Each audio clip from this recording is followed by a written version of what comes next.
channel. Today we're going to be doing some fall appetizers. These are going to be fast and easy, but fun and festive fall appetizers. I know that you and your family will love them. And today we're going to be doing a collab with 3 other ladies. So we have Southern Frugal Momma, which you may already know, and All Things Mandy and Al's Epic Life. I hope after you're done watching my video that you go and check out their channel. They are super fun, they're down to earth, and I just absolutely love them. So I will link all of their information in the description box. All right, so let's go ahead and just get started. To start us off, we're going to be making some sweet and tangy meatballs. These are super delicious. I just used half of this bag, so about 32 ounces of meatballs. Whatever type of brand that you want is fine. I just used these home-style meatballs and just placed them in the bottom of my crock pot. And once they were nice and even, I'm going to put some barbecue sauce on top of that. I'm going to put about 1.33 cups of barbecue sauce. You can definitely add more. I think after it was all done cooking, I added maybe like another 1/3 cup. So you can add in however much you want. That's just what I use for this recipe. And I am going to use a whole can of pineapple chunks. And this is about a 20-ounce can of pineapple chunks. And I'm just going to place it on top of the barbecue sauce. And then I have this apricot preserves that you can use, or you can use some homemade. This is my homemade jam. I guess it's more of like a jam or preserve recipe, but it's like a tropical one. So it has pineapple and apricots in it. So I wanted to go ahead and use that one up since I've had that in my pantry for a while. But you can use whatever type of jam that you want. I used to make this with grape jelly all the time, so it really is whatever type of flavoring that you're wanting. And I just mixed it all together, and then I am going to cook this on high for about 2 to 3 hours, and this is what it looks like when it's all done. Look at that sauce. It's thick and it's tangy, and the fruit just adds such a nice flavor.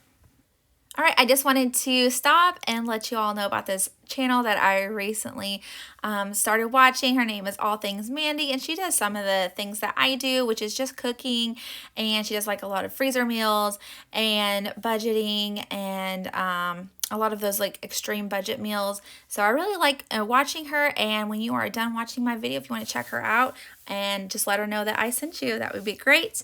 And now we're going to get back into this next appetizer, which is pigs in a blanket.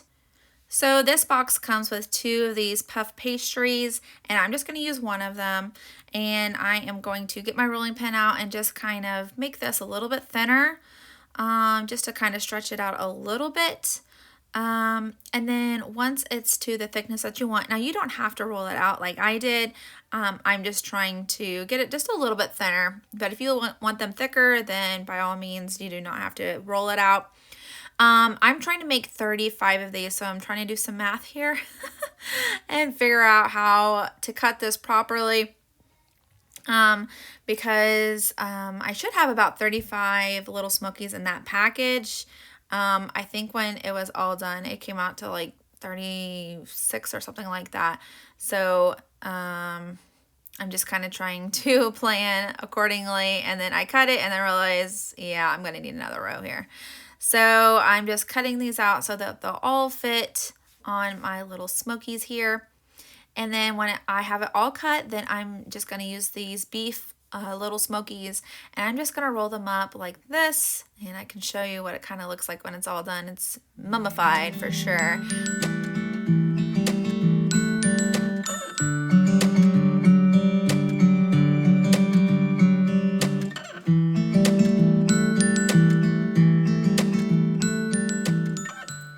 Honest with you, I've never used these puff pastries before. It was actually kind of hard to find puff pastries. I found it at Walmart, but I had a really hard time finding it. I usually just use croissants, but I loved how these turned out. They were just, you know, a little more airy, and I don't know, the flavor was just really, really good. So here you can see that I'm just putting some egg wash on top of all my little smokies here.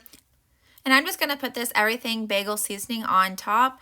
And let me tell you, you do not want to skip on this step because everything bagel seasoning is the bomb. It is so good. It made it so flavorful. And I dipped this in like ketchup. I actually tried a bunch of different ones. I tried ketchup, I tried barbecue sauce, and I tried honey mustard. And I actually preferred the honey mustard, even though I usually like my big dumpling with ketchup. But the flavoring of the everything bagel seasoning, I don't know, just leaned me towards the honey mustard. And now I want to tell you about this other lady that I have been watching. It is Southern Frugal Momma. I'm sure it's no new person to you. She is so funny, so down to earth. I love all the things that she has to say, and I love where she lives. It's such a fun place. But she does the same type of stuff that I do, so I hope that you'll check her out. Next, we're going to be doing caramel apple bark.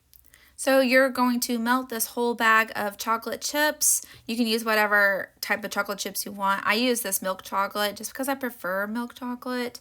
I'm not too big into the semi-sweet ones. But I went ahead and melted that. And then I'm just going to layer this on top of my pan that I chose. I put some parchment paper on top just because I didn't want it to stick to the bottom after I put it in the freezer.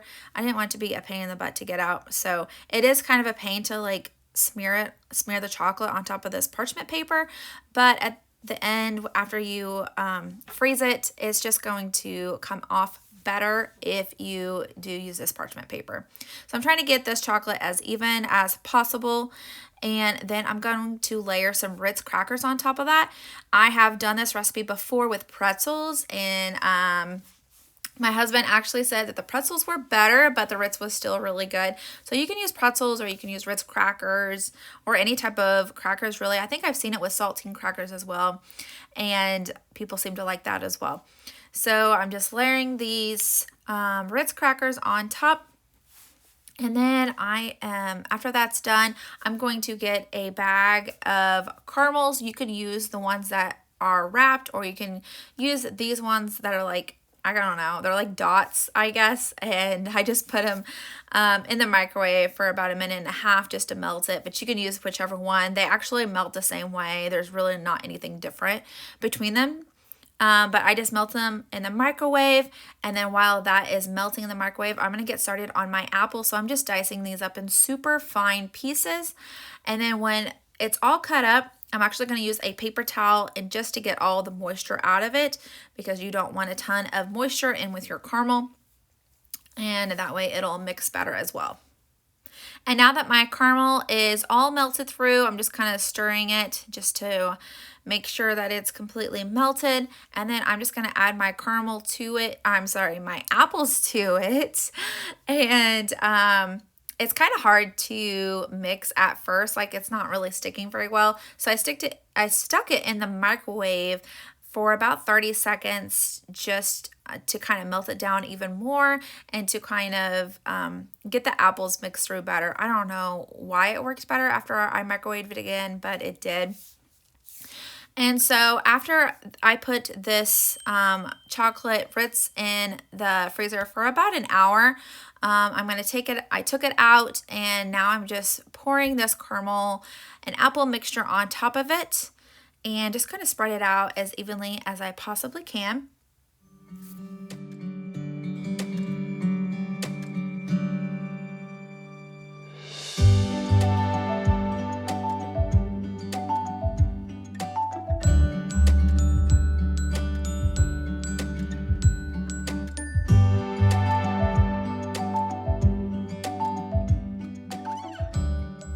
All right, and now once it's all layered properly, I just melted maybe 3 tablespoons of chocolate chips, and I think I put a little bit of like coconut oil with it just so it will be a little bit more on the runny side. But I'm just going to put this chocolate on top. You can even use like Hershey's chocolate syrup if you have that on hand. I didn't have any on hand, or else I would have used that. You can even put some more caramel sauce on top of that, maybe some white chocolate. Oh man, white chocolate would have been amazing with this. But this is just what I had, and after I put that on, I put that in the freezer for maybe about another 30 minutes. maybe 30 minutes to an hour. And then I'm going to kind of chop this up to the best of my abilities. It was really hard. The chocolate on the very bottom was really hard. Now the caramel is a little bit soft, but the chocolate on the bottom, yeah, it was kind of hard to cut. So pardon my inability to cut properly here. But I just kind of cut this up into little squares, maybe, I don't know, 4-inch squares, something like that. And I put them on a plate, and I will show you what it looks like when it's all done. This was so delicious. It's such a great appetizer or dessert. My kids are loving it for a snack right now. So I hope that you enjoy this recipe. I hope that you make it. And if you do make it, just leave me a comment down below and let me know how it turned out, or if you had any problems cutting the chocolate like I did.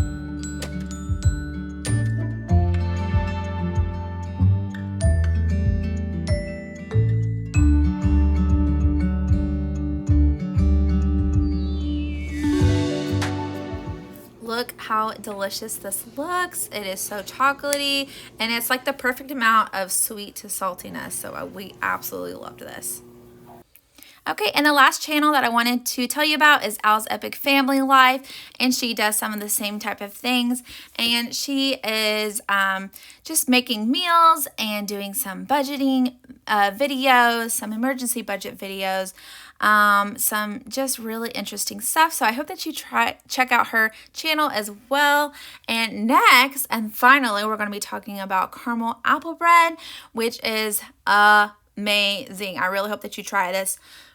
So to start us off, we're going to need 1.5 cups of shredded and peeled apples, so about 2 apples, and then 1 cup of packed brown sugar, a 1/2 cup of buttermilk, a 1/2 cup of vegetable oil, and then 4 eggs that have already been lightly beaten. And we're just going to stir all that up, get it pretty well combined, which doesn't take too long.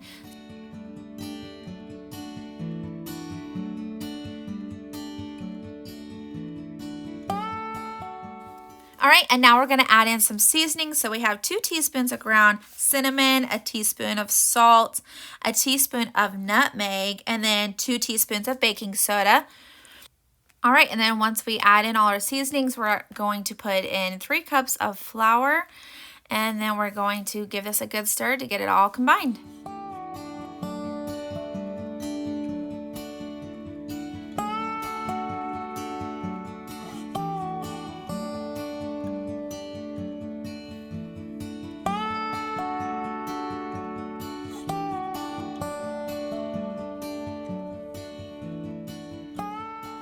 Okay, and now that everything's stirred through properly, this is completely optional, but I loved adding these pecans. I just felt like it added so much flavor to this recipe.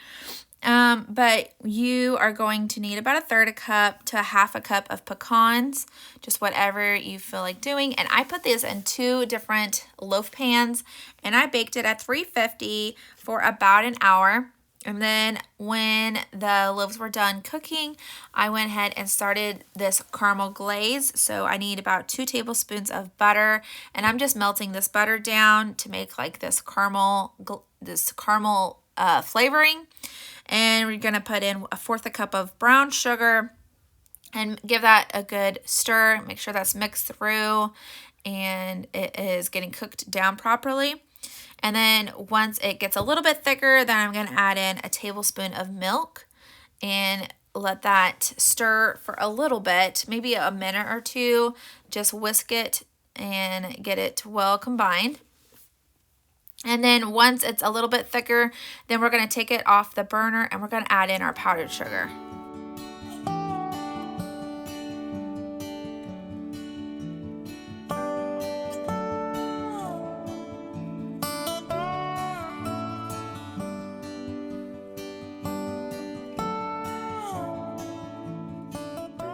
So here I'm just adding in a little bit of powdered sugar at a time.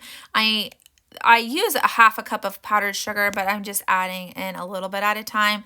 And then I kind of realized that I probably need to get my electric beater out and mix this through because it's going to be a lot more runnier. And this little handheld whisk is just not going to do anything.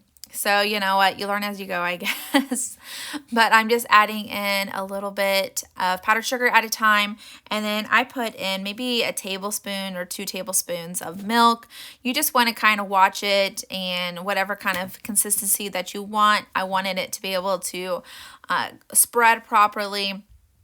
I ended up putting this in a Ziploc baggie and spreading it over my 2 loaf pans here. And I will show you what it looks like when it's all done. It is so good, but you definitely do not want to miss this glaze part, because this is kind of a make or break deal here. It's so good. It adds so much flavor to it. All right, and here is what it looks like when it's all done. It is so beautiful. Look at this piece of bread. It is amazing. This make a good breakfast, an appetizer, a snack, a dessert. It's an all-in-one here. All right, and that wraps up our 4 appetizers that I have. It's a fun appetizers for the fall season. And like I said previously, if you want to go check out those channels and let them know that I sent you, that would be awesome. And before you leave, hit that subscribe button so you don't miss the next episode. Bye for now.